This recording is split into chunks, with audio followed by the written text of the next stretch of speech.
नमस्कार, HBC news bulletin में आप सभी का स्वागत है। मैं हूं अमित मिश्रा और आइए देखते हैं आज के समाचार। पूर्व कैबिनेट मंत्री ओम प्रकाश राजभर ने कहा कि 5 फरवरी से हमारी पार्टी कृषि कानूनों के खिलाफ गांवों में चौपाल करेगी। वाराणसी में पदाधिकारियों संग रणनीति बनाने के लिए बुधवार को पहुंचे ओम प्रकाश राजभर। केंद्र सरकार और यूपी सरकार पर उन्होंने जमकर निशाना साधा।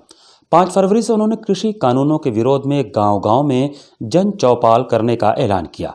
आंदोलन कर रहे किसानों के लिए वह समर्थन भी जुटाएंगे। जो देश में कृषि बिल पास किया गया है, अभी तक ये आंदोलन हरियाणा और पंजाब के नाम से जाना जाता था। 26 जनवरी के बाद जो घटना घटी, उस घटना को घटाने में सबसे पहला योगदान बीजेपी का है। एक पत्रकार भाई ने उसकी सही खबर दिखा दिया तो उसके ऊपर एफआईआर करके 3 लोगों को जेल भेज दिया कि सही बात ना बताइए। तो हमने कहा कि अब हरियाणा और पंजाब से वो बढ़ करके अब पश्चिमी उत्तर प्रदेश की तरफ आंच अपना उसकी लगने लगी। अब उसको हम ले आ रहे हैं मध्यांचल और पूर्वांचल। 5 फरवरी को उत्तर प्रदेश के 75 जिले में मिलाकर के 5000 गांवों में जन चौपाल के माध्यम से कृषि बिल वापस कराने के लिए आंदोलन की तैयारी को लेकर के हम लोग आज बैठक कर रहे हैं।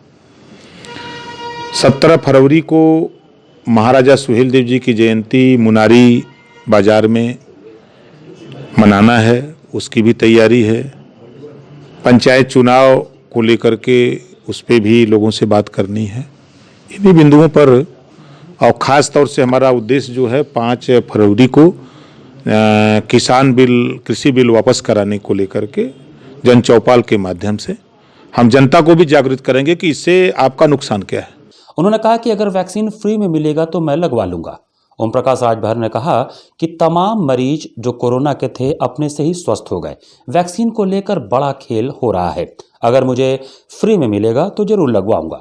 स्वस्थ तो देख रहे हैं कि दवाई वैक्सीन नहीं आई तब भी 98% लोग ठीक हो जा रहे थे बिना दवाई का।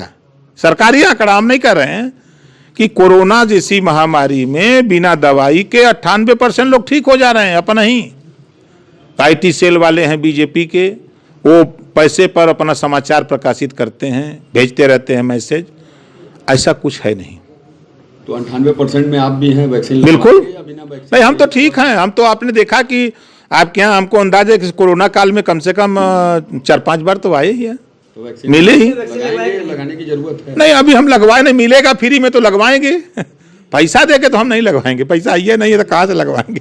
उन्होंने राम मंदिर के लिए धन संग्रह पर बोला कि इससे पहले भी करोड़ों रुपए चंदे के रूप में आया था, वो पैसा कहाँ है। जो राम मंदिर के लिए गाँव-गाँव में चंदा मांगा जा रहा है, देखिए 1400 करोड़ रुपया पिछली बार मंदिर के नाम पे चंदा आया, सब घोटाला हो गया, जग जाहिर है। एक दिन में 100-100 करोड़ रुपया चंदा आ रहा है, कितना रुपया मंदिर में लगेगा। ये बीजेपी भगवान राम के नाम पर, मंदिर बनवाने के नाम पर पैसा कलेक्ट करके अपना कार्यालय बना रही है, अपना आईटी सेल चला रही है, अपनी पार्टी चला रही है।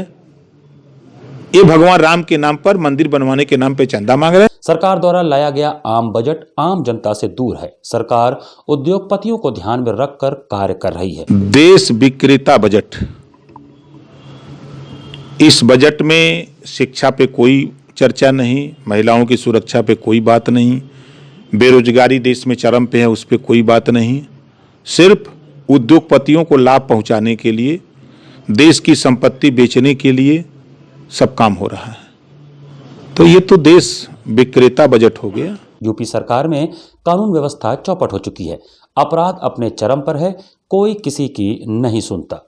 वाराणसी में जन सुनवाई के दौरान महिला आयोग की सदस्या के सामने सप्लाई इंस्पेक्टर ने जिला आपूर्ति अधिकारी पर प्रेगनेंसी के दौरान उत्पीड़न का आरोप लगाया। सर्किट हाउस में महिला ने जब आरोप लगाया तो सभी दंग रह गए। उत्तर प्रदेश महिला आयोग के सदस्य अर्चना ने जांच के आदेश दिए। उत्तर प्रदेश राज्य महिला आयोग की सदस्य अर्चना बुधवार को जन सुनवाई के लिए सर्किट हाउस पहुंची। इसी दौरान जिला आपूर्ति विभाग में सप्लाई इंस्पेक्टर के पद पर तैनात हेमलता ने अधिकारियों पर गंभीर आरोप लगाते हुए शिकायत दर्ज कराया। पीड़िता ने आरोप लगाया कि जिला पूर्ति अधिकारी द्वारा मुझसे प्रेगनेंसी के दौरान भी जबरदस्ती पैसों की मांग की जाती थी। मुझे प्रताड़ित करने के लिए ड्यूटी लगाई जाती थी। मानसिक प्रताड़ना के चलते प्री मेच्योर बेबी हुई और एक की मौत भी हुई। पूर्ति अधिकारी वाराणसी महोदय के द्वारा मानसिक उत्पीड़न, आर्थिक रूप से उनकी मांगों को पूरा करने के लिए जो मानसिक दबाव बनाया जा रहा था, उस संबंध में मैं शिकायत करने आई थी। और दरअसल मैं प्रेगनेंसी थी मेरी, उस दौरान उन्होंने मुझे काफ़ी परेशान किया, जिसकी वजह से प्री मेच्योर बेबी हुआ 7वें मंथ में ही, और जिसमें एक बेबी मेरा एक्सपायर भी हो गया। पीड़िता हेमलता ने बताया कि आज मैं जिला आपूर्ति अधिकारी की शिकायत करने आई थी। उन्होंने मानसिक प्रताड़ना देकर लगातार मुझसे पैसों की डिमांड की। प्रेगनेंसी के दौरान डिप्रेशन में आने की वजह से 7वें महीने में ही 2 बच्चियों ने जन्म लिया। प्री मेच्योर बेबी होने की वजह से एक की मौत भी हो गई। कोतवाली प्रखंड में आधार फीडिंग 99% तक था, फिर भी पैसों के लिए दबाव बनाया जाता था। और उस टाइम कोरोना के टाइम में हम लोग इतना काम कर रहे थे, फिर भी उनके द्वारा बार बार कहा जा रहा था कि नहीं, पैसे के लिए मतलब एक इनडायरेक्ट तरीके से परेशान करना। मैं कोतवाली प्रखंड में थी, वहाँ पे आधार सीडिंग मेरे यहाँ 99.61% था, जो कि पूरे बनारस में सबसे ज़्यादा था। उसके बावजूद भी मुझे स्पष्टीकरण देना, बार बार स्पष्टीकरण देना कि आप इस तरह से आपका काम नहीं हो रहा है, जबकि जिनका 96-97 था उनको कोई स्पष्टीकरण नहीं दिया जा रहा था। मैं कार्य तो कर ही रही थी, लेकिन जैसे अन्य महिलाएं भी थीं, यदि मानवता के आधार पर देखा जाए, अन्य महिलाएं भी थीं, उनको भी ड्यूटी लगाई जा सकती थी, लेकिन उनका नहीं लगाया जाता था। स्पेशली मुझे टारगेट करके मेरा ही लगाया जाता था। मैडम, ऐसा क्यों टारगेट क्यों किया जाता था? कुछ लगा आपको अनुभव, कुछ चीज़ें निकल के आई कि टारगेट आखिर कर क्यों रहे? पैसे की डिमांड थी, आप पैसा दीजिए, और ये इसका कोई वो नहीं था। जो भी था, मैंने बोला कि मेरे से नहीं हो पाएगा, मैं नहीं दे पाऊंगी सर। महिला आयोग के सदस्य अर्चना ने बताया कि मामले को संज्ञान में ले लिया गया है। महिला ने प्रताड़ना को लेकर शिकायत किया है। जांच होने के बाद ही इस पर कुछ कहा जा सकता है। पहला तो ये कोरोना की वजह से फरियादी थोड़े कम थे आज, तो अगली बार और भी अभी नया हम लोग का पहला ये है जन सुनवाई, तो इसलिए अगली बार ज़्यादा उम्मीद करते हैं कि आए सब लोग, जो भी महिलाएं पीड़िता हैं। किस तरह की समस्या ज़्यादा आई मैम? अब कुछ घरेलू हिंसा था, कुछ ज़मीन वाला मामला था। महिलाएं जो भी पीड़ित हैं तो संज्ञान में ले लिया गया है और उनको त्वरित कार्रवाई करने का निर्देश दे दिया गया है। मैडम, एक प्रकरण अभी जिला पूर्ति अधिकारी के खिलाफ नहीं, भी कर्मचारी शिकायत की है आपसे, किस तरह का संदर्भ, किस संदर्भ में था, प्रकरण क्या था? तो उस मामले में अभी जो जांच होगा उसमें जैसा होगा। प्रथम दृष्टया क्या बताया आपको उप महिला? जांच होगा उसके बाद ही कुछ प्रकरण क्या बताया था उन्होंने, किस तरह का उत्पीड़न की शिकायत आपसे की? अब वही महिला बच्चे प्रताड़ना कुछ था इसी तरह का, तो जैसा जांच होगा उसी में आएगा उनका जो भी कुछ। उत्तर प्रदेश के नगर विकास मंत्री आशुतोष टंडन आज वाराणसी पहुंचे। सर्किट हाउस में उन्होंने पार्टी के पदाधिकारियों सहित नगर निगम के विभिन्न अधिकारियों से शहर में हो रहे विभिन्न विकास कार्यों के लिए बातचीत की और समीक्षा किया। प्रदेश के नगर विकास मंत्री आशुतोष टंडन ने सर्किट हाउस में सर्वप्रथम पार्टी के पदाधिकारियों के साथ बैठक करते हुए उनका हौसला बढ़ाया। इसके बाद नगर विकास मंत्री ने प्रशासनिक अधिकारियों के साथ बैठकर विकास कार्यों की गति के बारे में जानकारी भी ली। अधिकारियों को विकास कार्यों में गुणवत्ता पर विशेष ध्यान देने के लिए कहा। साथ ही विकास कार्यों में और तेजी लाने के लिए अधिकारियों को निर्देश दिया। मीडिया से बात करते हुए आशुतोष टंडन ने कहा कि जिस तरह से देश के 100 स्मार्ट सिटियों में काम चल रहा है, बनारस में जो स्मार्ट सिटी काम चल रहा है वो काफ़ी संतोषप्रद है और अधिकारी तथा संबंधित विभाग इस पर बड़े चुस्त दुरुस्त तरीके से कार्य कर रहे हैं। उन्होंने कहा कि मेरा ये दौरा उन सभी कार्यों की समीक्षा के लिए है और मैंने इन सारे कार्यों में जो समीक्षा किया उससे यह बात निकल के सामने आई कि अभी तक जो भी कार्य वाराणसी शहर में हुए हैं वो काफ़ी अच्छे हुए हैं और सही दिशा में कार्य चल रहा है। जहां भी कुछ कमी दिखी है उसके लिए मैंने दिशा निर्देश जारी कर दिए हैं। देश भर में जो 100 स्मार्ट सिटी बन रहे हैं उसमें वाराणसी की प्रगति वो अग्रणी है। नगर निगम के द्वारा स्वच्छता के कार्य, विकास के कार्य, पेयजल और सीवर के प्रोजेक्ट्स जो जल निगम के द्वारा चल रहे हैं उन सब की समीक्षा हुई और वो कार्य त्वरित गति से हों, गुणवत्तापूर्वक हों, इसके निर्देश दिए गए। और ये एक सतत प्रक्रिया है। प्रभारी मंत्री के नाते मैं लगातार आता रहता हूं और इन कार्यों की समीक्षा होती रहती है।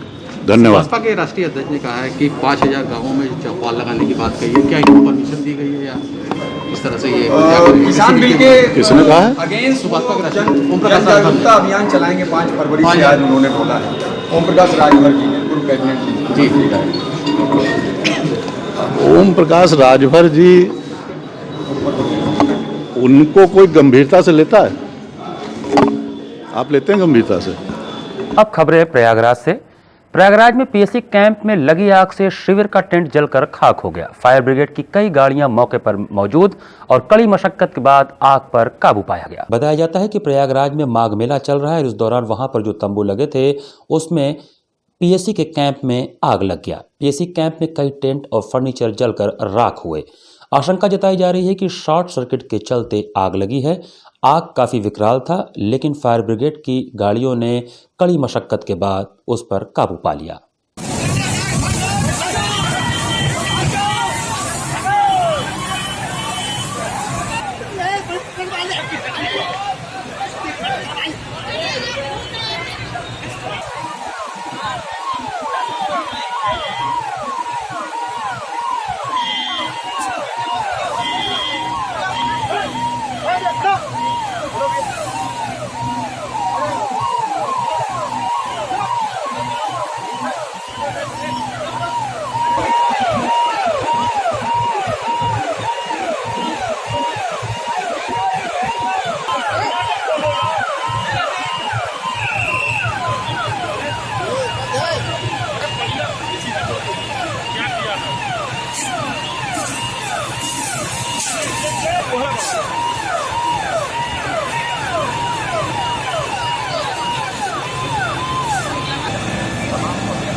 पत्रकारिता जगत में अभी हाल ही में खुले एचबीसी न्यूज़ चैनल को शहर के विभिन्न नागरिकों और तमाम गणमान्य लोगों ने अपनी शुभकामनाएं दी।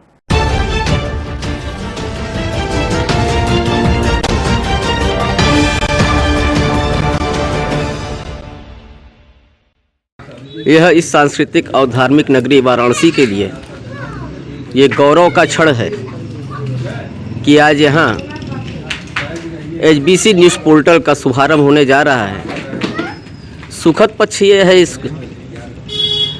इस कार्यक्रम को हमारे परम पूज्य स्वामी आनंद स्वरूप जी महाराज का आशीर्वाद और सानिध्य मिल रहा है।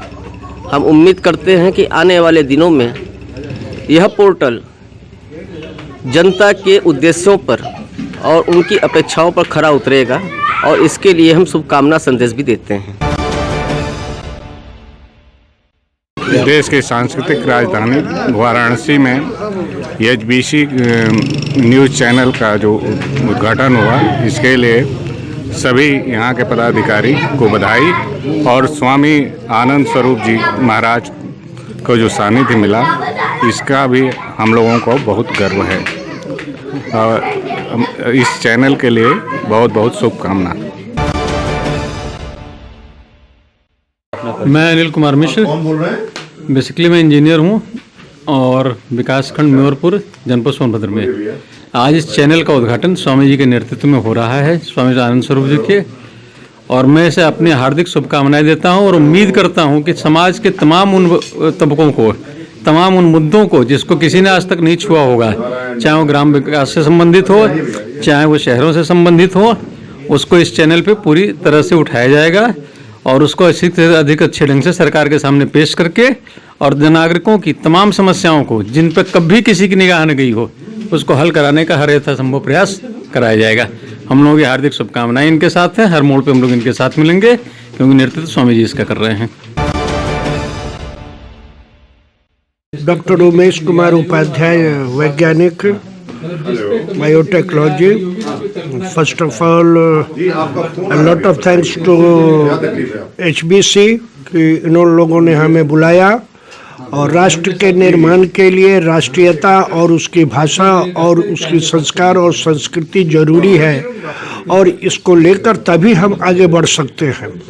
और ये विचारधारा जो HBC ने रखा है, ये फाउंडेशन जो आप लोगों ने डाला है, ये उचित है और सरकार को और हमारे राज्य सरकार को भी इस टीबी सेंटर को प्रोत्साहन देकर आगे बढ़ाना चाहिए, जिसके लिए मैं आभारी हूँ कि उन्होंने हमें बुलाया।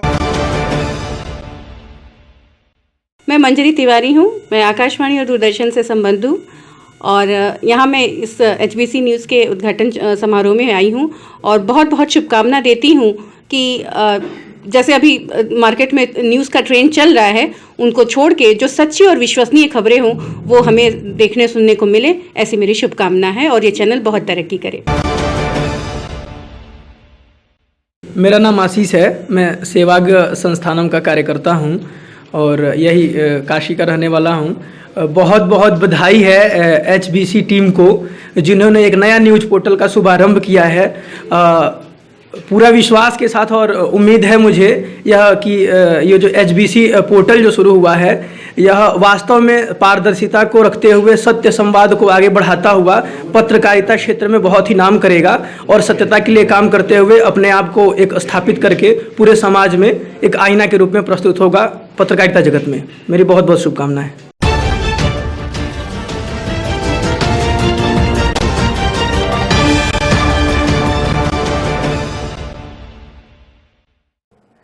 इसी के साथ HBC न्यूज़ का यह बुलेटिन हम यहीं पर समाप्त करते हैं। अगले बुलेटिन में नए खबरों के साथ आपसे फिर होगी मुलाकात। तब तक के लिए नमस्कार।